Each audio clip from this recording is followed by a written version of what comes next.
ஓம் நம சிவாய.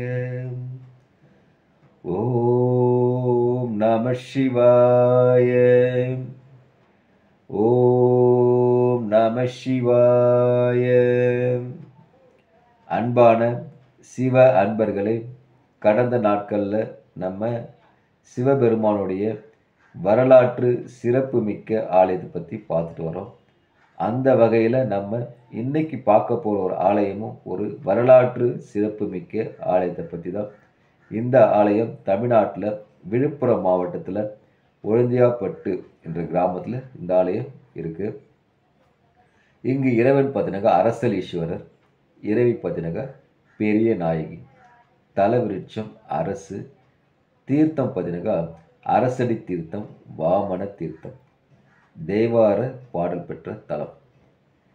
இந்த தலத்தில் சிறப்புன்னா பார்த்தீங்கன்னா சாளுவ மணல் கட்டப்பட்ட பிரதோஷ வழிபாடு இந்த கோயிலில் மிகவும் சிறப்புடையது. இத்தலத்தில் பார்த்தீங்கன்னாக்கா வாமதேவ முனிவர் வழிபட்டு பிரதோஷ நாட்களில் பேர் பெற்றது சிறப்பு. இங்கே சுவாமி பார்த்தீங்கன்னாக்கா 108 ருத்ராட்ச மணிகளை சேர்த்த ருத்ராட்ச பந்தல் கீழே சுயம்பு லிங்கமாக சிறிய மூர்த்தியாக நமக்கு காட்சியளிக்கிறாரு. இதை மறைக்கிறதுக்காகவும் இங்கே இந்த சுயம்பு மூர்த்தியாக இருக்கிற சின்ன சுயம்பு லிங்கமாக இருக்காங்களே, அங்கே தலையில் பார்த்தீங்கன்னாக்கா ஒரு மா அம்புப்பட்ட வடுவு இருக்கும். இதை மறைக்கவும் சிவபெருமான் மரியாதை செலுத்துவோம் இந்த சுயம்பு மூர்த்திக்கு தலைப்பாக அணிஞ்சு இங்கே பூஜை செய்கிறாங்க. இங்கே திருஞான சம்பந்தர் சில காலம் இங்கே இந்த ஆலயத்தை தங்கியிருந்து சில பதிகங்களை பாடிட்டு போயிருக்க ஆலயம் இந்த ஆலயம். இங்கே பெரிய நாயகி பார்த்தீங்கன்னாக்கா தெற்கு நோக்கி காட்சியளிப்பது மிக சிறப்பு. தேவார பாடல் பெற்ற 274 ஆலயத்தில் இந்த ஆலயம் 264வது தலமாக இந்த அரசலீஸ்வரர் ஆலயம் விளங்குது. இப்போது தல வரலாறு போலாமா? வாமதேவர் என்ற முனிவர் தன் பெற்ற சாபத்தாலையும் சாப மனுஷனை பெறத்துக்காகவும் பல சிவாலயங்களுக்கு என்று சிவன் நோக்கி வழிபட்டு வர்றாரு. அப்படி வழிபட்டு ஒரு சிவாலயமாக சென்று வழிபட்டு வரும்போது ஒரு நாள் கொஞ்சம் உடல் சோர்வடையுது. சோர்வடையும் போது ஒரு அரச மரத்துக்கீழே அந்த வாமதேவ முனிவர் ஓய்வு எடுக்கிறார். கொஞ்சம் நேரம் தான் எடுக்கிறாரு. அதுக்குள்ளே அவர் உடம்பு ரொம்ப குளிர்ச்சி அடையுது. குழுகுள்ள அந்த இடமே இருக்குது. அதை பார்த்து என்ன யோசிக்கிறாரு, இங்கே ஒரு சிவபெருமான் சிவலிங்கம் இருந்தால் எவ்வளோ அற்புதமாக இருக்கும்னு அந்த வாமதேவ முனிவர் நினைக்கிறாரு. அவர் நினைச்ச மாற்றத்திலே பார்த்தீங்கன்னா ஒரு சின்ன சுயம்பு லிங்கம் அங்கே தோன்றுது. அதை பார்த்து அவர் மகிழ்ச்சி கொள்கிறார். வாமதேவ மகிழ்ச்சி கொண்டு அங்கே இருக்கிற குளத்தில் சென்று நீராடி சிவபெருமானை அங்கே வணங்குறாரு. அந்த லிங்கத்தை வழிபடும் போது அவரும் சாப விமோச்சனம் பெறுறாரு. இதுக்கப்புறம் பார்த்தீங்கன்னாக்கா பல ஆண்டு காலமாக இங்கே இருக்கிற சுயம்பு லிங்கத்தை யாரும் கவனிக்கப்படாமல் இருக்குது. அப்போ தான் இந்த சாளுக்கிய மன்னர் என்ன பண்ணுறாரு, சத்திரிய விரதம் என்ன பண்ணுறாரு, அந்த பகுதியை ஆட்சி செய்கிறாரு. அப்படி ஆட்சி செய்யும்போது அவர் பார்த்தீங்கன்னாக்கா அவர் ஒரு தீவிர சிவபக்தர் அதில் அவர் ஆட்சிக்கு உட்பட்ட பகுதியில் இந்த சுயம்பு இருக்குது. அவருக்கு தெரியல. இருந்தாலும் அவருக்கு பிள்ளை பேரும் இல்லை அந்த மன்னருக்கு. இதெல்லாம் என்ன பண்ணுறாரு, தன் பிள்ளை பேருக்காக பேர் பெறதுக்காக சிவலிங்கத்துக்கு தினமும் பூஜை செய்கிறதுக்காக ஒரு நந்தவனத்தை அமைக்கிறாரு. அந்த நந்தவனத்தில் சிவபெருமானுக்கு உகந்த பூக்கள் போல செடிகள்லாம் நட்டு வைக்கிறாங்க.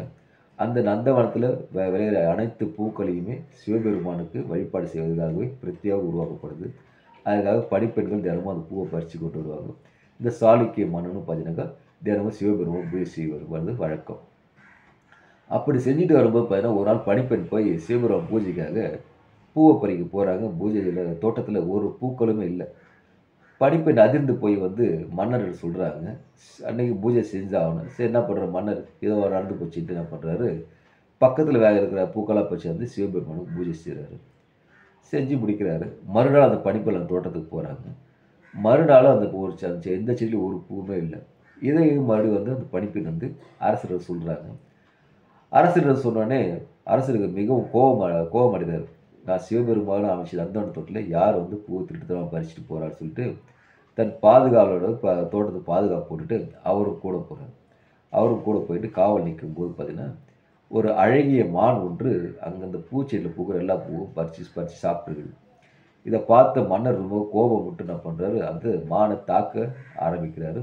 அந்த படை வீரர்களும் அந்த மானை தாக்க முற்படுறாங்க. இந்த சாளுக்கிய மன்னர் சத்தியவரதன் என்ன பண்ணுறார், அவர் அம்பு எய்து விடுறாரு. இந்த அம்பு பட்டு போயிட்டு ஒரு இதில் மட்டும் தெரிச்சு விழுது. தெரிச்சு விழுந்தோடனே ரத்தம் ஓடுது. சாளுக்கிய மன்னர் என்ன பண்ணுறாரு, சரி மான் அடிபட்டு அந்த ரத்தம் தான் விழுது. இப்போ கிட்ட போய் பார்க்கும்போது அங்கே ஒரு சின்னதாக அழகாக சுயம்பு மூர்த்தியா லிங்கம் இருக்குது. அதை பார்த்து இவருக்கு அதிர்ச்சியும் தாங்கலை. அவர் வருந்துறார், சிவபெருமான் மேலே போய் தாக்கிட்டமேன்ட்டு. அப்போ வந்து சிவபெருமான் என்ன பண்ணுற, அந்த மான்வெளியில் வந்து உன்னை திசை திருப்பி தான் இருக்கிற இடத்த உனக்கு அடையாளம் காட்டுறதுக்காக நான் தான் அந்த வழி செஞ்சேன்னு சொல்லிட்டு சிவபெருமான் அந்த சாளுக்கிய மன்னனுக்கு காட்சி புரிஞ்சு காட்சி புரிஞ்சு பிள்ளை பாக்கியம் கொடுத்த ஆலயம் இந்த அரசலீஸ்வரர் ஆலயம்தான். அதனால் இந்த ஆலயம் வந்து சாதாரண ஆலயம் இல்லை, மிகவும் சிறப்பு பெற்ற ஆலயம். சுயம்பு மூர்த்தி மிக சிறிய வடிவில் தான் இருப்பார், ஆனால் மிகப்பெரிய பலனை கொடுக்குற சுயம்பு லிங்கமாக இங்கே காட்சியிருக்கிறாரு. அதனால் அன்பான சிவ அன்பர்களே, வாய்ப்பை ஒரு முறை உருவாக்கின்னு இங்கே விழுப்புரம் மாவட்டத்தில் ஒழுந்தியாப்பட்டு என்ற ஊரில் இருக்கிற அரசியலீஸ்வரரையும் பெரிய நாயகி வணங்கி எல்லா பேரும் புகழ் பெறுக. ஓம் நமச்சிவாய, ஓம் நமச்சிவாய. அன்பையே விதைப்போம், அன்பையே அறுவடை செய்வோம். ஓம் நமச்சிவாய.